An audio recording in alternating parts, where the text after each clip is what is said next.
Hello everyone, I'm Paul McGuire Grimes. Oscar-winning writer Diablo Cody has garnered praise for her coming-of-age dramas, and her horror comedy Jennifer's Body has gained a cult classic status.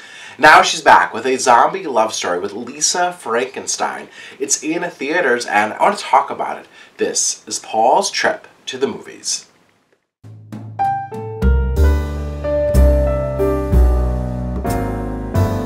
Lisa Frankenstein marks the feature film debut for director Zelda Williams, who seems to share a really similar mindset as Diablo Cody in what they set out for.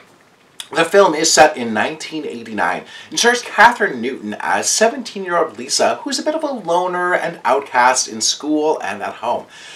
She spent years listening to the gossip and the rumors about her family. Now she spends her extra time outside of school visiting Bachelor's Grove Cemetery. There she visits the grave of a young man who tragically died at a young age. Now, after a horrible class party, she slipped in hallucinogen in her cocktail and wishes that she could just one day meet the man at a future life. Lisa really loves a good monster movie, and life seems to imitate art when a zombie breaks into her house and attacks her. Good old Lisa though realizes that the creature, who's played by Sprouse, is the young man that she's been pining over in the cemetery.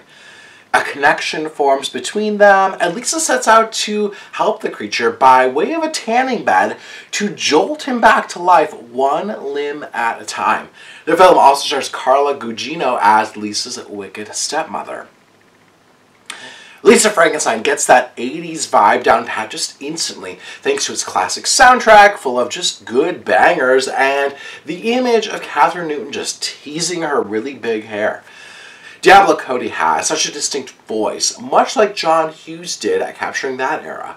Lisa Frankenstein feels like a literal Frankenstein combination of John Hughes and Tim Burton's aesthetics, mashed up and told through the female perspectives of Diablo Cody and director Zelda Williams.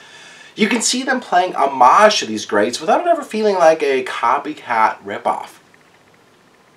Their overall vibe is for a silly, campy approach to a zombie love story. By no means is this actually scary, but rather one that just hopes to kind of reach an audience that's looking for something kooky and off-filter for kind of an alternate Valentine's Day love story romance. Kathryn Newton also starred in the horror genre Freaky and continues to build her cred as a scream queen. She handles Lisa as this kind of awkward, shy teen girl turned mad scientist really well, and she's clearly having a great time in the role. Sprouse leaves Riverdale's Jughead completely behind as the creature. He has no dialogue in the film, but adapts kind of nice physicality for his character without resorting to just kind of standard zombie-isms. Now, audiences may know Carla Gugino best from her work with Mike Flanagan, and she really thrives as kind of the queen bitch stepmom. Now, Diablo Cody has a really clever premise on her hand, which the cast and Zelda Williams totally sells.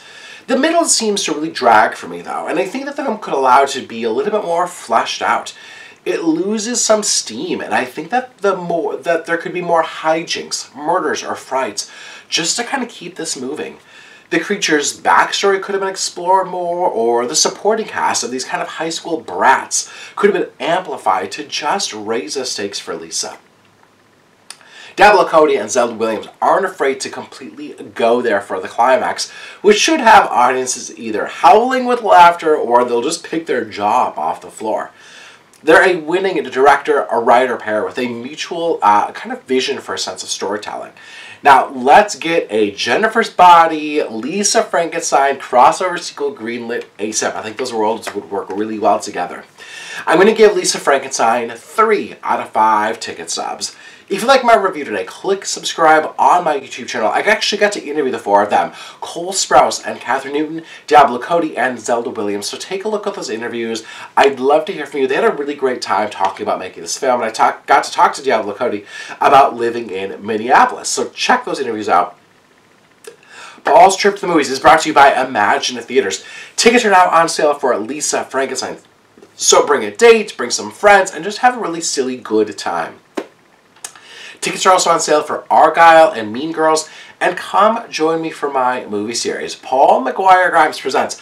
Coming up February 25th, I'm going to be showing Dr. Strangelove, the Stanley Kubrick classic that just turned 60 years old already. And then on March 24th, I'm going to be showing Good Will Hunting, starring Zelda's father, Robin Williams. So get tickets today for both of those movies. I'd love to see you there. I do a discussion after every one of these screenings. So come to the theater, let's see these movies back up on the big screen, and then let's talk about them. Thank you so much for watching my review of Lisa Frankenstein. This is Paul's Trip to the Movies.